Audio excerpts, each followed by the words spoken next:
prohibited. I now call to order this regular meeting of the King George County Service Authority Board of Directors. Please stand for the invocation by Ms. Binder and the Pledge of Allegiance by Mr. Miller. Thank you. Please, Lord, look over us to make sure we make the best decisions as possible for the residents and the water and sewer customers of the Service Authority. Amen.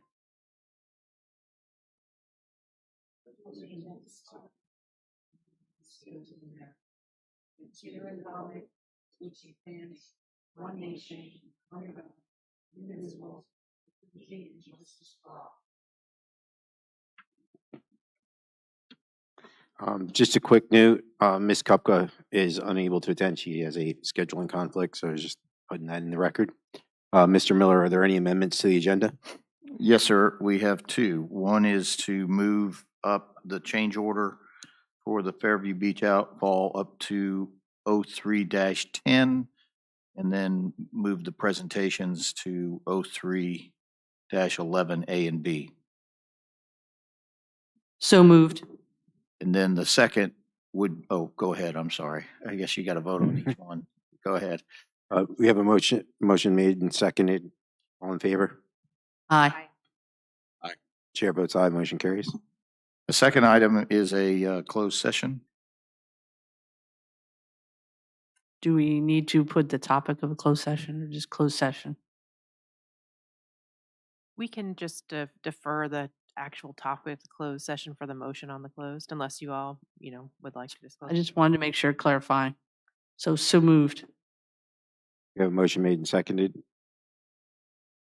All those in favor? Aye. Chair votes aye. Motion carries. Are there any other amendments? No, sir. Moving on to public comment.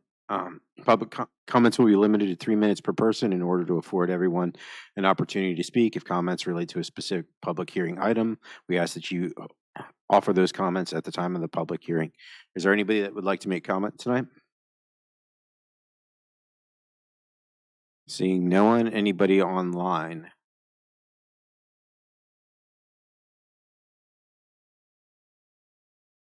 No, Mr. Chairman. All right, we will close public comment. Reports from the members of the board. Ms. Binder?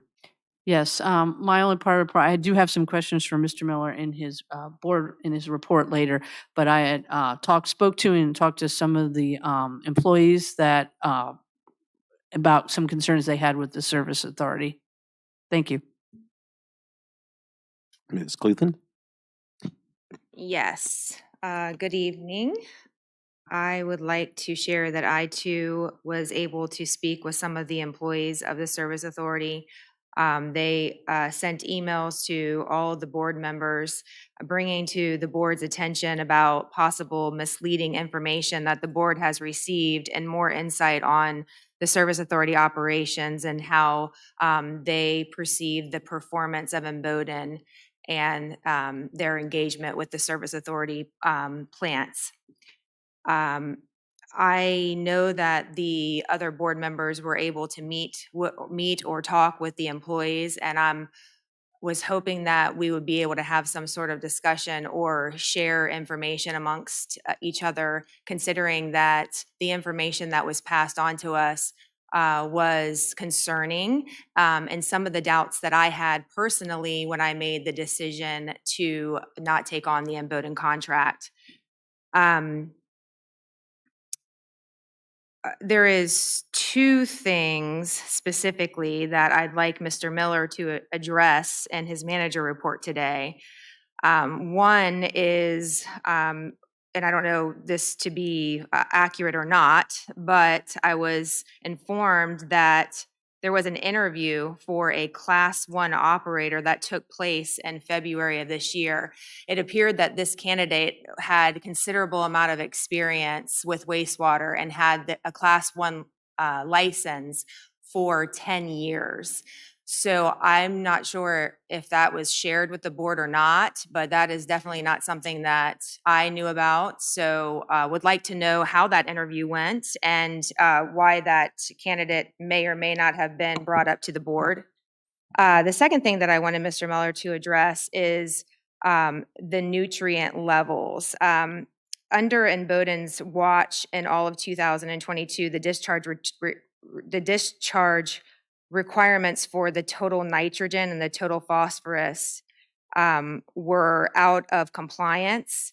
And they continue to be out of compliance for nitrogen. And I'm just curious as to what the, I guess, issue is and why we can't get those nutrients in line, especially because we're paying considerable money to a contractor that I personally think that if we're paying considerable money to somebody who is very educated in water, should be able to bring our nutrients levels to where they would need to be. Thank you. So just to adjust one thing, that interview was brought up in one of Mr. Miller's past things. I don't remember the gentleman's name, but he's from a county way out in the western portion of the state, and that county they're part of the Rappahannock something or other, and they were organizing that district, and he was looking to maybe come here as a wastewater operator, but he'd be traveling from a long distance, and he didn't want to move, if I'm remembering correctly. That's correct. So, I mean, I'll be happy to answer some of those questions right now, but, or I can wait. It depends on how you want to handle that. I mean, you can handle them in your board report in the board report at the end, but I just wanted to point out that that gentleman was brought up. I don't remember his name, but he was from out west, part of the Rappahannock.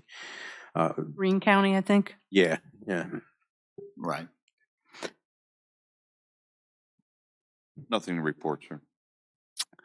And just like I've talked to several of the employees. I've been running around collecting emails, talking to different people, just trying to address concerns for the Bowden takeover, and also just get as much information as possible. I still have some more employees I'm going to try to get a meeting with and talk to, just to get their side of the story.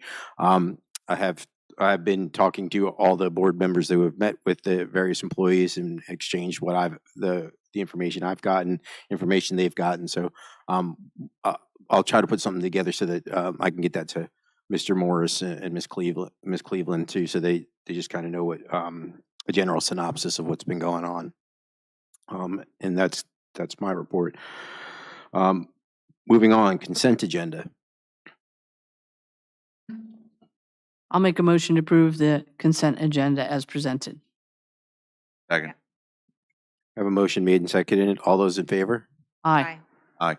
Chair votes aye. Motion carries. Report from the county attorney, Ms. Lackey. I don't have anything to report publicly other than the discussion likely to be had in closed meeting. Thank you. Thank you, Ms. Lackey. So for our first move, we're going to the action items. Change order number 1 for Fairview Beach outfall replacement. Good evening, Mr. Chair, members of the board. I'm here before you this evening in reference to change order number 1 associated with the Fairview Beach wastewater treatment plant outfall replacement. As you know, the outfall at Fairview Beach wastewater treatment plant was replaced. After excavation, the existing pipe material was found to be different than expected, prompting the crew to replace an additional elbow to repair the outfall correctly. Additionally, due to conditions along the shoreline, more shore armoring was deemed necessary to ensure longevity of the repair. This will be covered by the $16 million line of credit.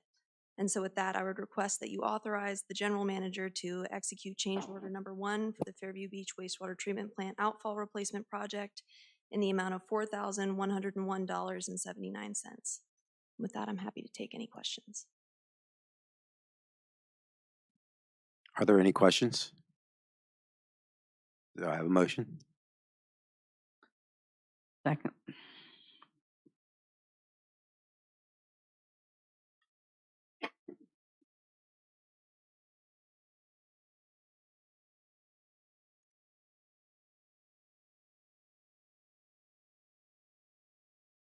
I'll make a motion to execute change order number 1 for the Fairview Beach wastewater treatment plant outfall replacement project in the amount of $4,101.79.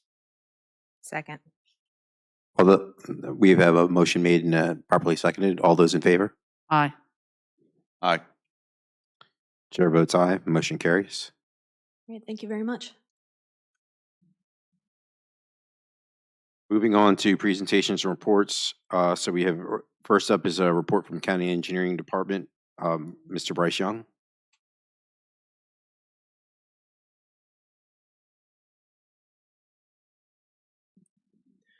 Good afternoon, Board.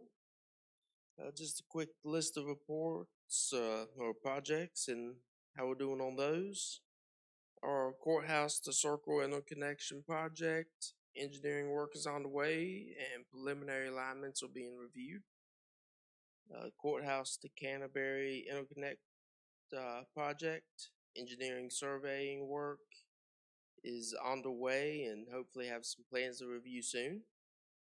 Arnold's Corner well replacement plans on the review and being prepared for the bidding process.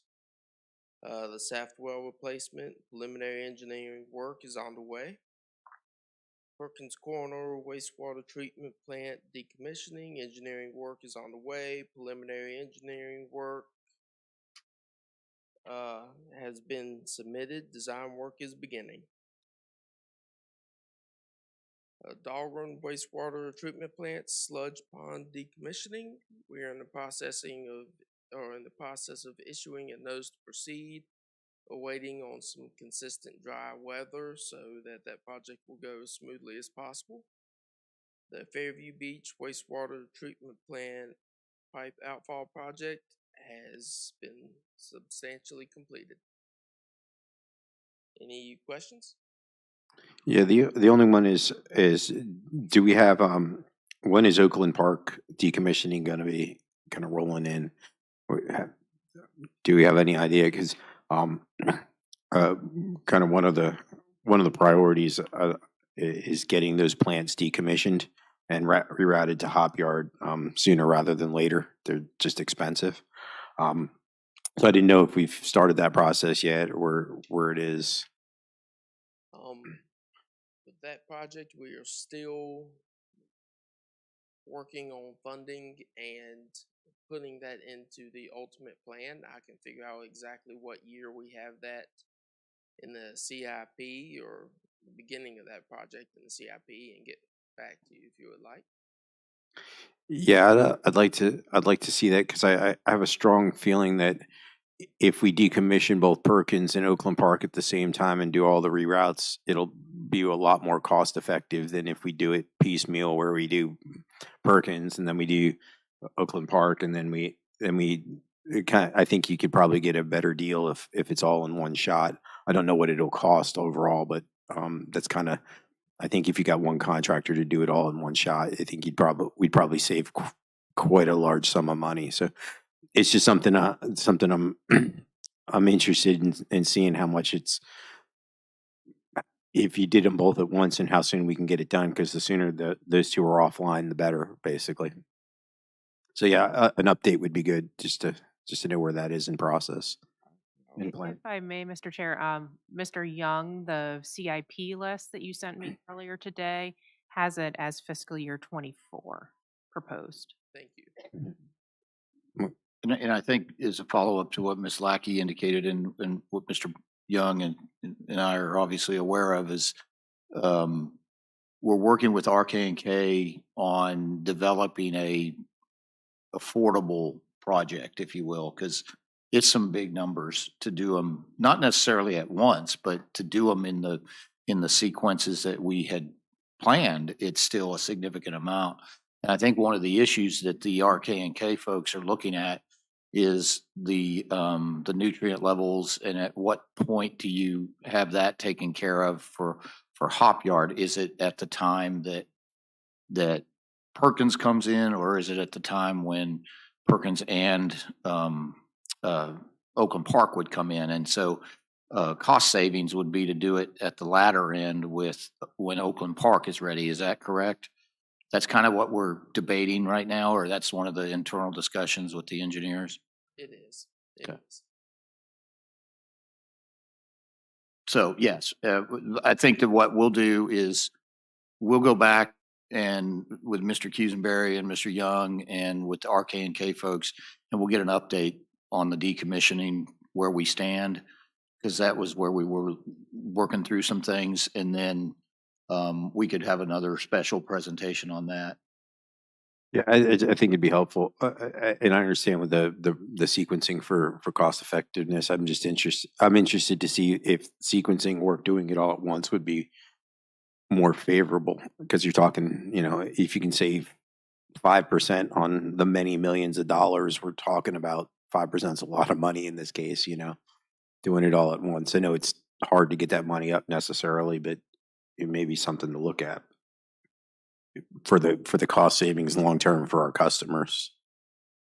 Absolutely. I will look into that and get you some more information regarding possible cost savings in that aspect. I appreciate the updates on everything else as well. Thank you. Thank you. Any more questions? Perkins Corner, do you have a timeline for decommissioning?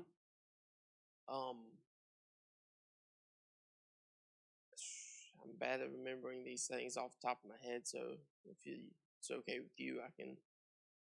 Update you. If I may interrupt, just because Mr. Young sent me some information that he doesn't have at his fingertips, but he did send me it this morning.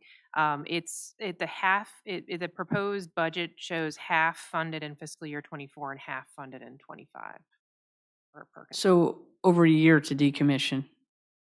My concern is the costs for especially Perkins, keeping it up and going, knowing that we're decommissioning. It would rather be sooner rather than later to make these adjustments. Yes, and the key, I believe that the Perkins Corner was, and this is initial, it may change now, but Perkins Corner was like a 3-year project. I mean, there's a 3-year commitment on the decommissioning. You have the upfront stuff, and then you have continuing costs until it's done. But I mean, they're making good progress, but obviously no infrastructure is being put in or anything like that. So, is that something that we need to? I guess we'll be able to provide that information when we come back with some things, if that's changed. But right now, Because I'd I also like to, understand your point about the operations of Perkins. And I know Bowden has said, and I think that's where Mr. Parker's comments are coming from, is that the sooner you could get those two plants offline, then big energy savings for the service authority. I also just wanted to know for DQ also, is they understand the timeline and they're okay with the timeline if it's going to take a little longer to be taken offline. And then is the cost factored in also the cleanup after the plant is decommissioned? Yes. Okay, so that will be all in the estimate of the cost in the end. Okay, thank you. Are there any other questions for Mr. Young? Well, thank you. Appreciate it. Moving on to our next presentation, it will be from Economic Development and Tourism, Mr. Nick Miner. Good evening, board members. Nick Miner, Director of Economic Development and Tourism. I'm here to answer some questions, I believe. I could also sort of give you a synopsis of water and how it's critical to economic development, whichever you prefer. I think start with the water and how it's critical to economic development, and then we can move into kind of asking some questions just in general about how I'm sure how rates and whatnot would affect economic development.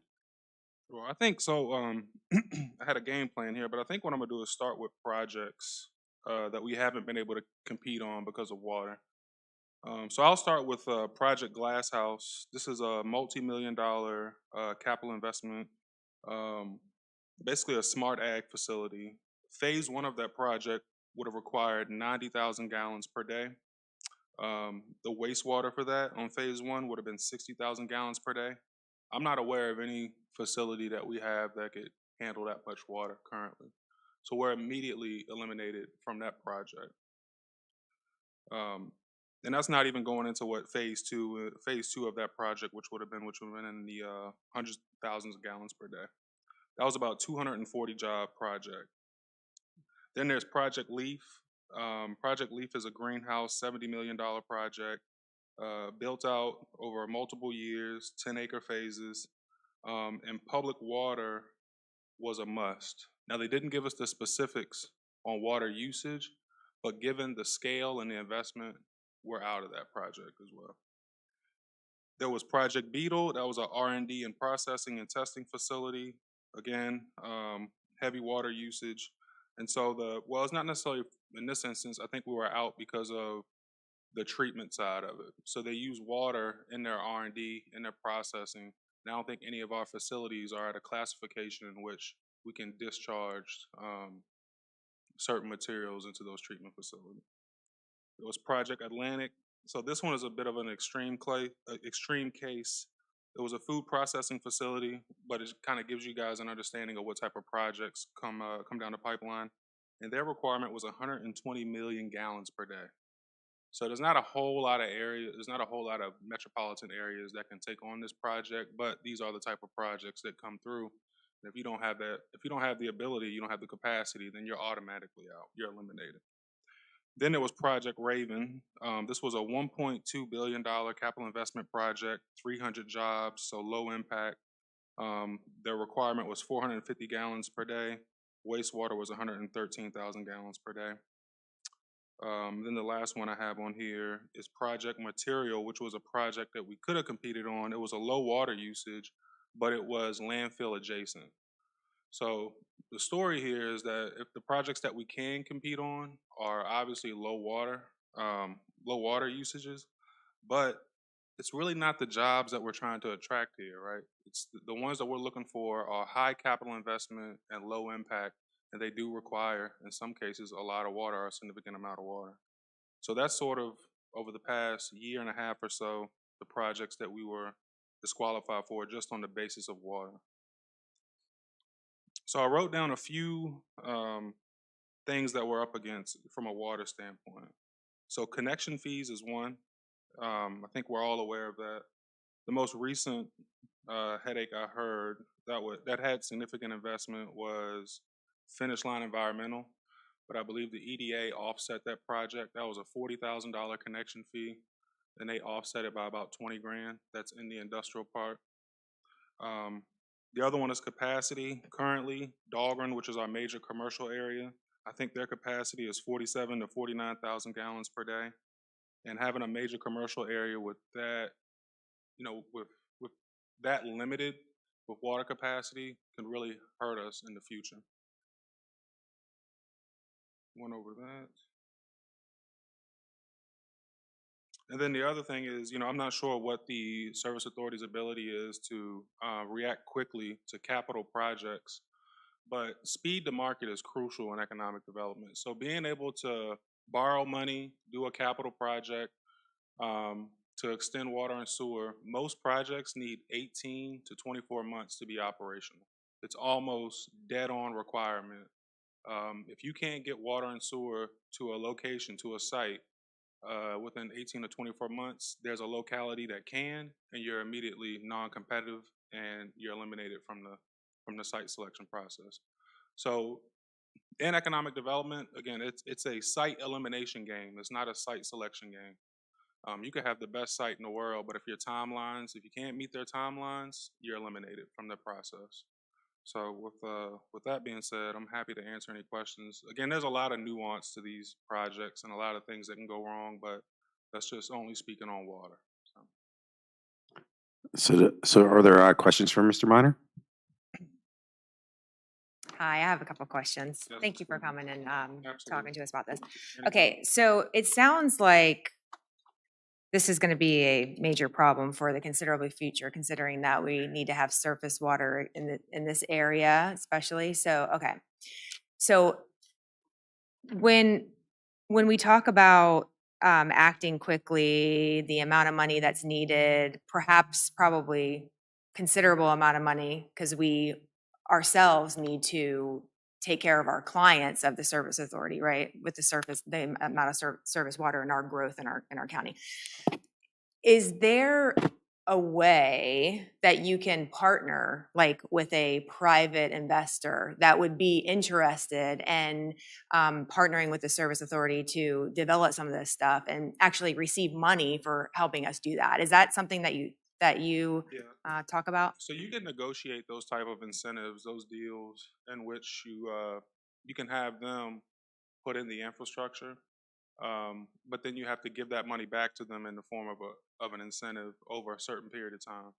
So if that project is a $5 million project and the project to extend those water lines to them, or update that treatment plan or build that capacity is a $5 million project, then you need to figure out a way to get to 5 million within a certain period of time. So let's say that business, it's a significant economic development project, then any tax revenue that you get in is new money. So it's not hitting the existing taxpayer. So you use that new money to essentially give it back to them to pay for the cost of those infrastructure improvements. So thinking about it a different way, not the actual company that wants to use those facilities, but an actual company that maybe can make these different improvements and invest from a long-term perspective, knowing that you need to have this done very quickly. For example, I just think of just different companies like Aqua, for example. Is that somebody that would come in and do something like that and partner with the county to expand their reach for economic development? So I don't know of any specific deals where they've done that. So I would say this. I'm not sure if Aqua is a publicly traded company, but they have a profit motive in what they're doing, right? So let's just say that they can't borrow that money. They're not in a position to borrow that money. Then that project dies. Same thing for any public operating entity. However, a public operating entity can think much long term rather than a private company. So to me, that's the only disadvantage. A private company will probably think a little more short term, where when you're in government, you have the benefit of thinking 20 years out. Why is this extension good for everybody? Well, we know we're going to grow this portion of the county over the next 20 years, so let's extend the lines now. We'll have this project offset it, and then this will offset it for everybody else in the future. I'm not sure if Aqua, they may have that type of long-term thinking, but maybe they won't. Yeah, and I don't mean just them. I'm just Yeah, giving an any example company, of yeah. something like that. Yeah, right. Yeah, it's one of those things where it's a mindset thing. Do you want to have control or do you not want to have control? So there are economic development projects right now that are looking at helping get surface water. Let's put it that way, right? Because it would benefit them and then us in the long term. So there are projects that are looking to do that partnership. But as Mr. Minor indicated, they're going to need their money back in a reasonable period of time. Generally, people want a return on investment in 5 years. Otherwise, they can go put their money somewhere else. So somehow we have to give that money back to them. And usually that means they get the water for free or something else. There's a tax break involved at the county level. So there's a number of things, but there are several people looking to help potentially get us onto surface water in the not so distant future.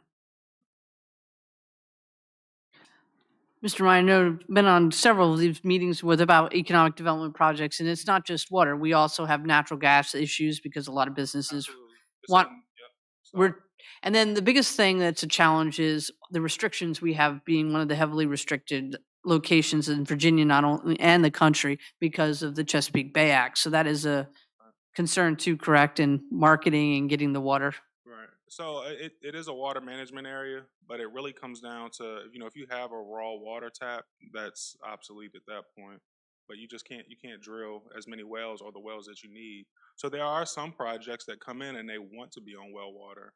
Anything greenhouse, if they have a preference, they want to be on well water. But there are other ones that are required to be or must be on public utilities. They only want the government to be able to provide the water.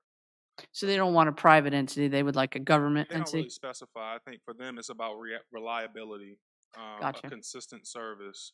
And no company, I'm not going to say no company, there are companies that want to be in the water business, but not many, right? So. All right, thank you. Can you speak about proffers? What's available or how does things work nowadays? At one time, it used to be that projects coming down the pike, you wanted to build a subdivision of X number of houses, you had to put in the water, you had to put in the sewer. Or after you built so many housing units, you had to build an elementary school or a park or a firehouse. Or so, do we still have any kind of proffers on the books? And if we do or don't, why? So I think the informal answer to that question is like a CIP, right? A capital improvement project list that we put together as a locality. But I don't think a locality can directly ask for proffers. I think that's maybe against the law now, Ms. Lackey. Yeah, I can provide a little bit of I don't know specifically of any existing proffers to the extent your question addresses existing proffers that might not have yet come into fruition. But the proffer laws have changed particularly as to residential to be more restrictive. For residential developments, the, the the proffers have to be specifically attributable to that development. So that's when you see lots of accounting analysis of how they impact your schools or how they impact your parks or transportation. So rather than getting, for example, you might not get a whole traffic light system, but you might get a fractional share of the cost of some needed traffic improvement, for example, depending on the scope of the development. There's a little bit more leeway with commercial developments, but obviously they still want to make sure that their investments are sound and, they don't want to be investing in things that are not helping their own development, their own success. But that's not to say that, if you get one major economic development project, they might install, some infrastructure that could benefit other users potentially. Right. Yeah. For economic development, it's a little bit different, Mr. Morris. You're supposed to be courting them, right? You're supposed to be telling them what you can do for them. It's not supposed to be the other way around. So it's just, again, it's a different mindset. Housing developments are different. You put in 500 single family homes. Well, that's at least 2 extra cars. That's 2 extra kids. That means you need to hire more police officers, more firefighters, more teachers. Economic development is just jobs, right? It's jobs and investment. Their impact on the public infrastructure is not as significant. So you have to think about those projects a little bit different. Now, if you're going to talk about a transportation project, a logistics project, that's going to add additional 750 trucks per day on your roads. Well, that's different. There needs to be a different traffic light. There needs to be an updated entrance off of Route 3 or 301. But those are, logistics is a different ball game than I think some of the things that we're trying to attract. Again, rural county, in order to keep it rural, you need high capital investment and low impacts.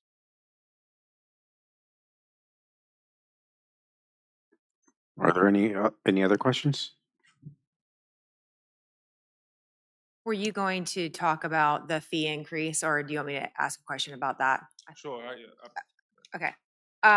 So I think what had prompted you to come here was because I was asking questions about how our new contract, knowing that our fees are going to increase at the minimum of 10%, and then including the 4% would be 14%, not including all the other improvements that need to be made, and the idea that we need to go on to surface water, which is also going to be considerably expensive as well. So we are the third most expensive water in Virginia, and I'm just thinking on my independent thinking that it's probably going to go up, right?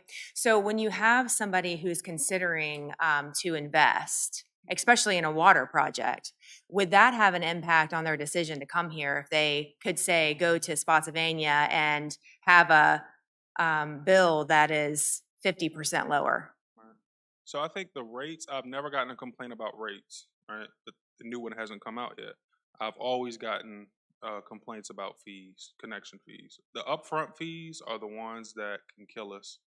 If you're a small business, or if you're a small business owner, or if you're an entrepreneur, those upfront costs can crush you. You don't have the same capital that your larger chain restaurants have, or your Fortune 500 public companies do, where that's just the cost of doing business. Fees, government fees, they probably write it off, right? It's not an issue for them. But if you're a small business and you have a great idea and you're trying to get it off the ground, every little bit counts.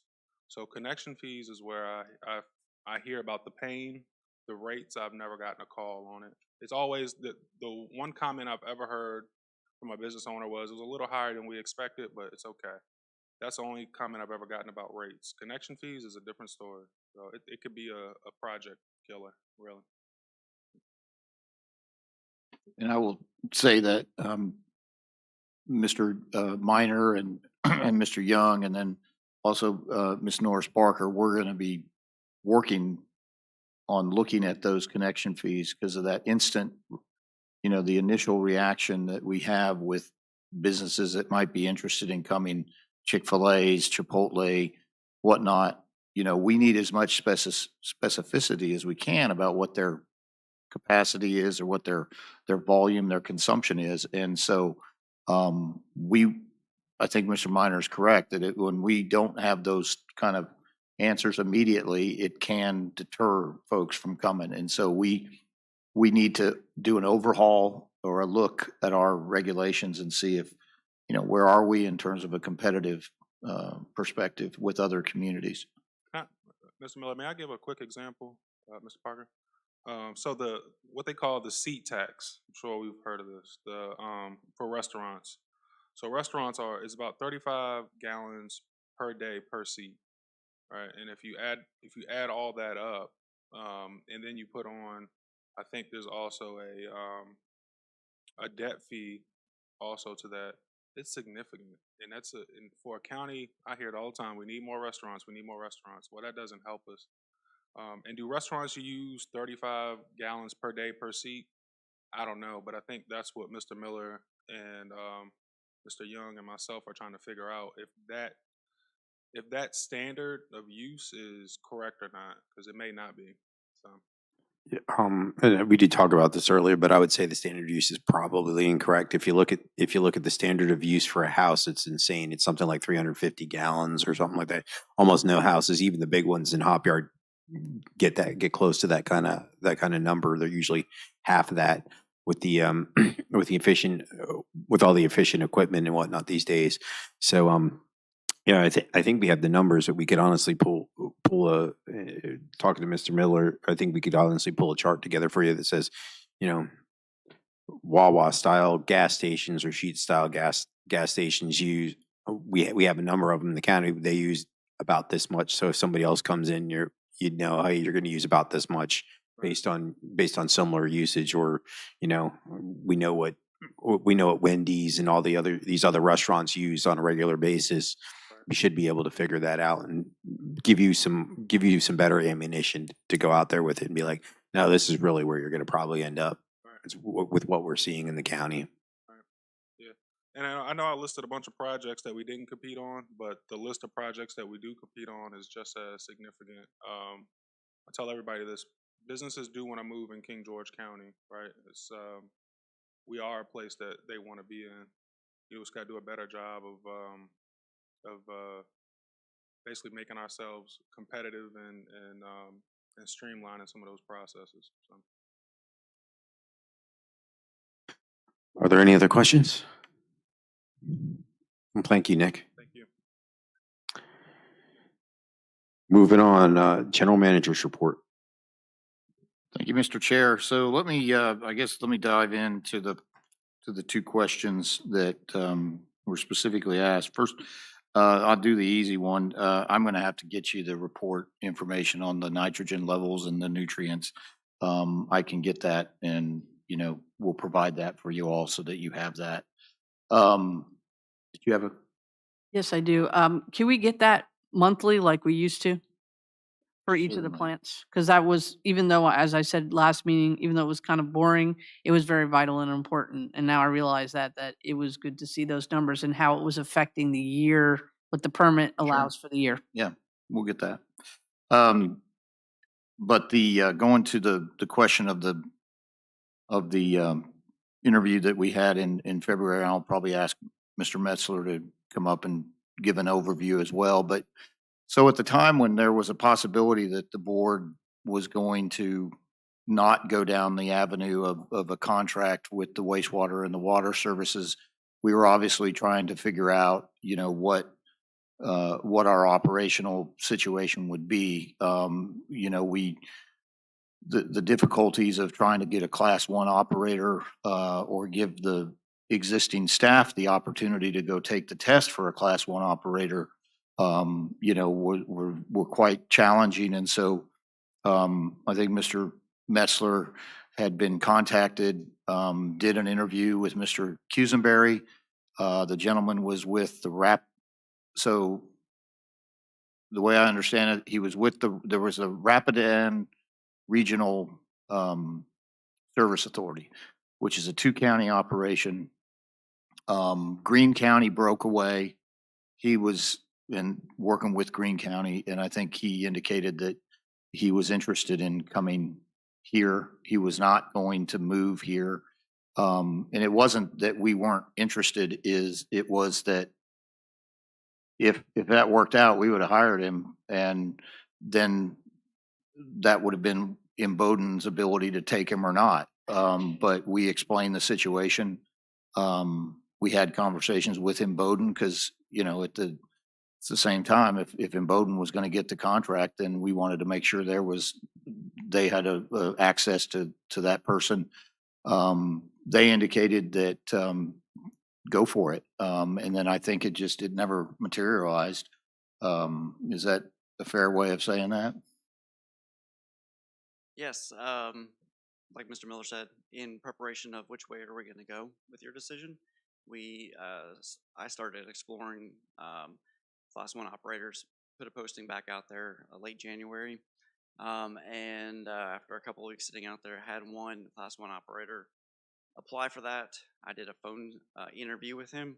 He was from Greene County, and he had years of experience as a Class 1, not with all the different types of plants that we have here. So while he had a Class 1, he didn't have the 100% experience with all the different types of plants we had here. So he was one that we were interested in talking to. We did explain kind of the board was trying to figure out which way we were going to go, and you know, we had some open dialogue with him. When the board decided to pursue a contract, I had more dialogue with him about who the contract was with, and he indicated that he would still be interested in talking. He had no intention of moving to the area. He would have over a 2-hour commute on a daily basis, so that was something we would have to weigh with that practicality or not. Would DEQ allow that or not, etc. We didn't get down that path. And Bowden did reach out to him, and after he said he was interested, I gave Bowden the information. And at that point in time, I'm not sure if they had any conversations or not. But in looking at just being prepared as a county for which way we were going to go, because as Mr. Miller said, if you know, Bowden was going to get the contract, they would look for a Class 1 operator. So I feel like if we needed one, I feel like we could get ahead of the game on both fronts by putting a posting out there. And it was unlike before when a posting went out with the county where no Class 1 operators, one popped up.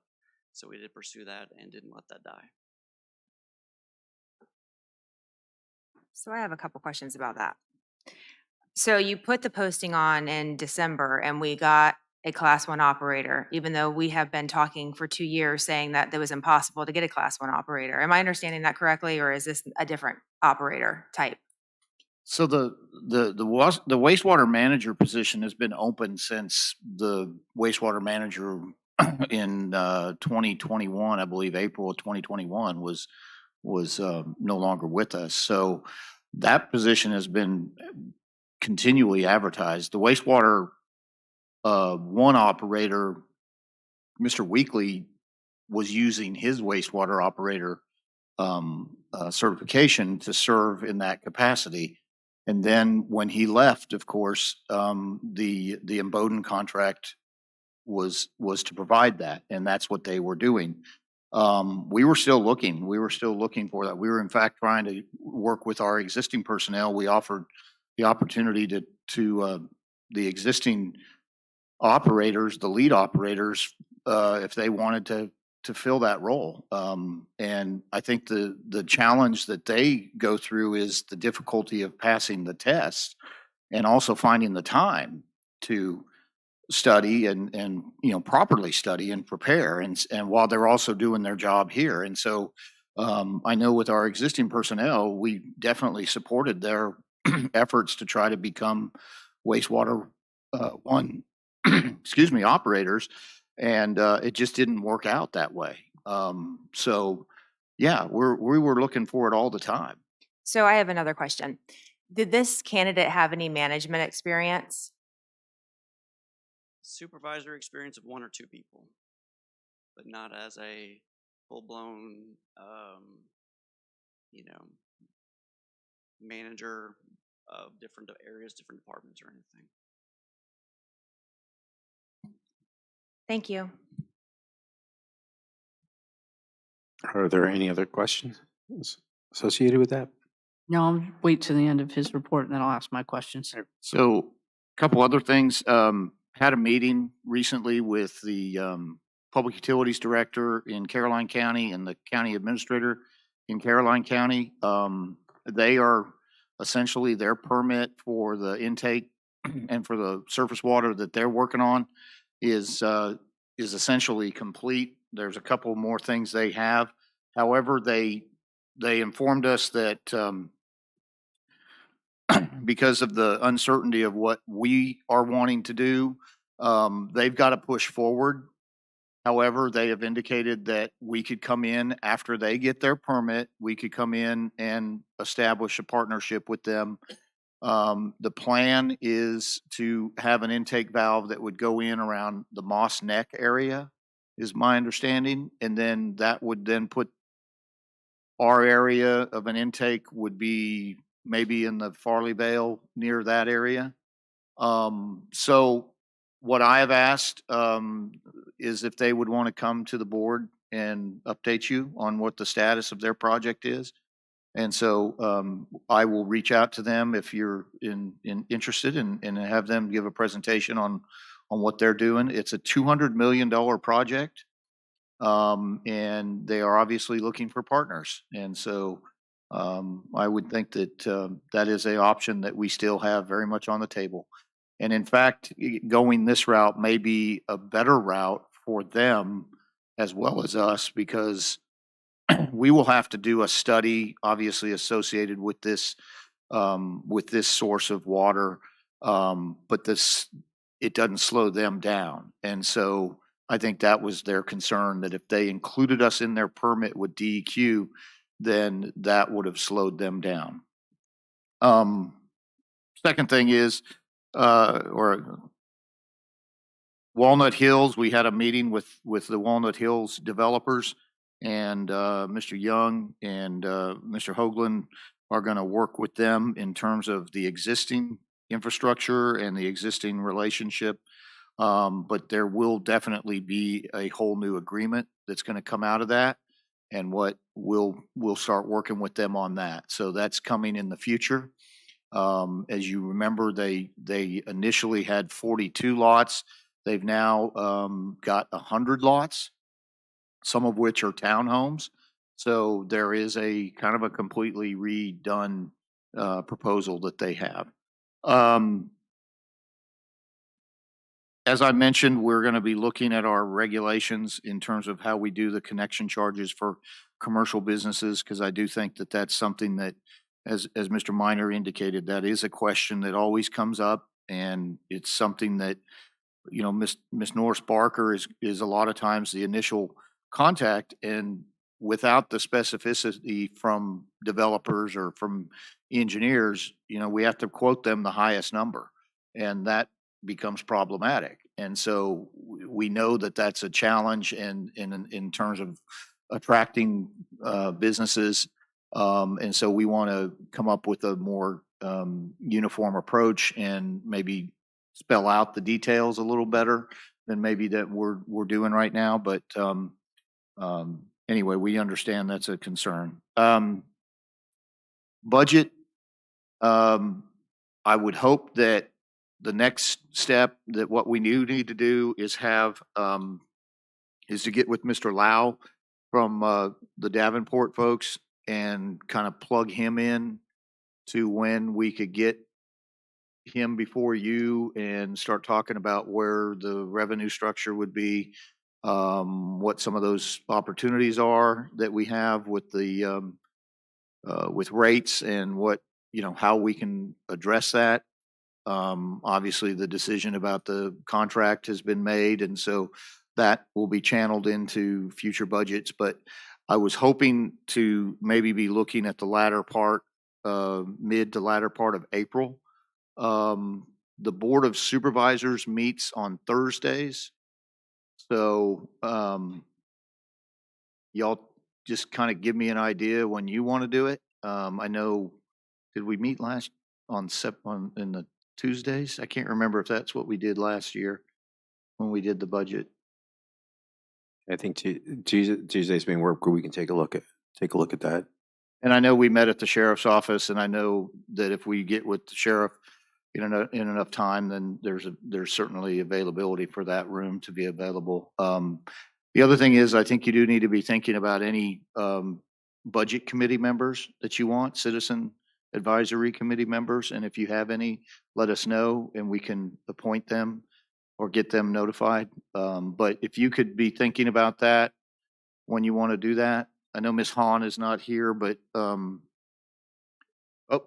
she's in the back. Okay, she snuck in. So that's a lot of what we're working on the Board of Supervisors budget right now, but is mid to late April pretty good time to begin?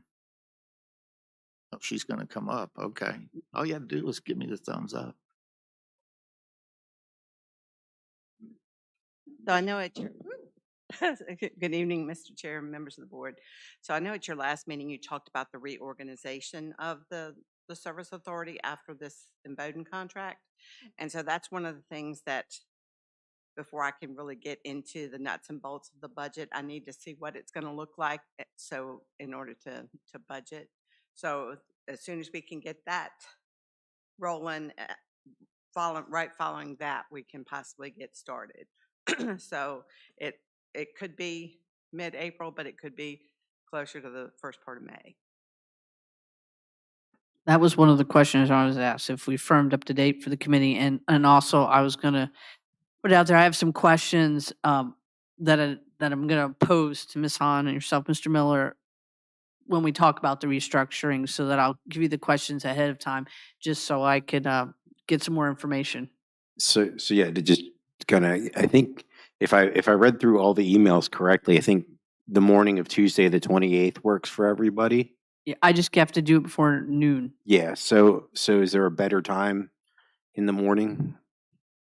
I'm good whenever, but I think were you good? We're good. What time do you guys? I can do it as early as you want. We can do it at 8 in the morning and. No, that's too early. I have to do 9. I have to take my daughter to school. Okay, So 9. We'll 9 plug is it in 9 at for you? 9. 9 a.m. on Tuesday the 28th. driver. So this Tuesday at 9, and I'll send you those questions tomorrow. The only other thing would be your to-do list, and it's just the update on the to-do list. Obviously, as mentioned by Mr. Young, the Fairview Beach outfall is complete, and so that's now been moved to a completed project. And then the other projects have been updated as well, and Mr. Young gave you those updates. But we will make any kind of changes to that. I think another one, obviously, I think a new one would be the restructuring committee. And so I'll add that as a new project or new activity. And we'll go, we can provide updates on that. So. I did have my couple of questions. Looking at the Board of Supervisors packet, there is at least 4 projects that are going to be on county sewer and water. So because of some concerns, especially with the Pyramid Healthcare and water, would it be possible to give a report for the board, like each I guess maybe water system that we have, like how much capacity is on it, so that when we look at these projects, we know what capacity is available? Because I know Walnut Hill, you mentioned, there's Courthouse Commons, there's, which is Founder's Hill, there's a couple others, I forget the names of them, but they were all in our packets. So that is a concern of mine. Another one is, do we have any report from DEQ on our consent order? Yes. Yeah, I can speak to that. We actually met with DEQ today, Mr. Miller, Jessica Washington, and I, and have some developments that we want to share with you all, but we do need to get some more internal information before we make a recommendation. But that should be forthcoming. Likely like your next meeting, probably be prepared to discuss. And then my last question, and I've looked at information that some employees shared with me, and the timeline of hiring employees that left and came back, I know it was very fluid, but it's been very fluid since August of 2021. Could you give us a little more insight on, was it the Emboden contract that was sort of out in the air? Like we didn't really, or was it a lack of applicants? Can you give me a little more information? In reference to, We had quite a few employees leave and then not being able to replace them. the hiring of wastewater employees? Wastewater employees mostly. Right. So you definitely had some situations where we had some turnover, and we did hire some folks. I think getting people in at the level that some of the employees that left was a difficult challenge, and it was not something that was, we were meeting with much success. I think I shared that the manager position for wastewater has been unfilled, and we have gotten rarely any kind of, I think we interviewed 1 or 2 people for that. And then we looked internally and that was a possibility. But then we had 2 of those employees that left. And so we have done our best, I feel, to get those positions hired. I don't think there was ever any intention that, unless you had a contract with Emboden, for Emboden to operate this thing beyond what the operator in charge contract said, Emboden never was standing in the, was saying, "No, don't hire these people. We'll do it." They were never doing that. They were always in a position of an advisory role, and we were on our own to find those people, and so that was the challenge. I mean, clearly we had a lot of times where we were operating, with the same folks working 7-hour or 7-day shifts and doing incredible service for this county. And I applaud them for that. But it just was one of these things that I think that Mr. Metzler shared, that 60% of your employees had just over a year's service and were trainee levels. And it's just kind of the situation is we weren't able to attract enough people to come in here from other counties who might be paying $3 to $4 to $5 more an hour for an entry level operator to come in here. And that's kind of the situation. I mean, when you have people that you're competing against, who have the opportunity to go to work at Sheetz, or, I'm not disparaging anybody at Sheetz, but obviously that's a more transient type of a job, of an entry level job. I mean, we're hoping that these people want to stick with us on wastewater operators. That's a difficult challenge. One of the things that we did was incrementally bring up the salaries of the entry level wage for wastewater operators and mid-level, or whatever we could do to try to get us competitive. But we still were running into that challenge. All right, thank you. That's it. All right. Are there any other questions for Mr. Miller? All right, moving on. Looking for a motion. I move that the King George County Service Authority Board of Directors convene in closed meeting to discuss a pending adverse permitting outcome and potential for private legal action pursuant to Virginia Code Section 2.2-3711A, 7, and 8 for consultation with staff and legal counsel regarding actual or probable litigation where such a consultation or briefing in open meeting would adversely affect the negotiating or litigating posture of the public body and specific legal matters requiring the provision of legal advice of counsel. I invite the county administrator, county attorney, assistant county attorney, and principal engineer because they are deemed necessary and/or their presence will reasonably aid the board in its consideration of the topics to be discussed pursuant to Virginia Code Section 2.2-3712F. Second. I have a motion made and seconded. Let's have a roll call vote. Ms. Binder? Aye. Ms. Cleveland? Aye.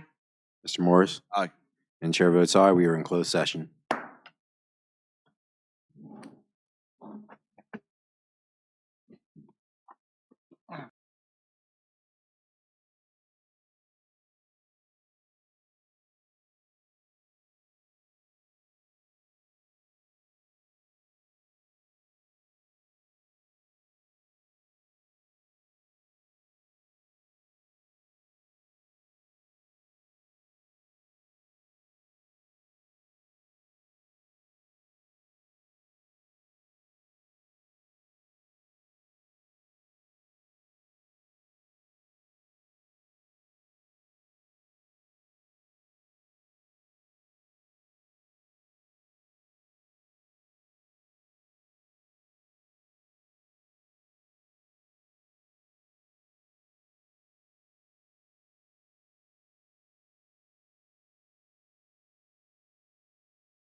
from open meeting requirements by Virginia law, and only such public business matters as were identified in the motion convening the closed meeting were heard, discussed, or considered during the closed meeting. Second.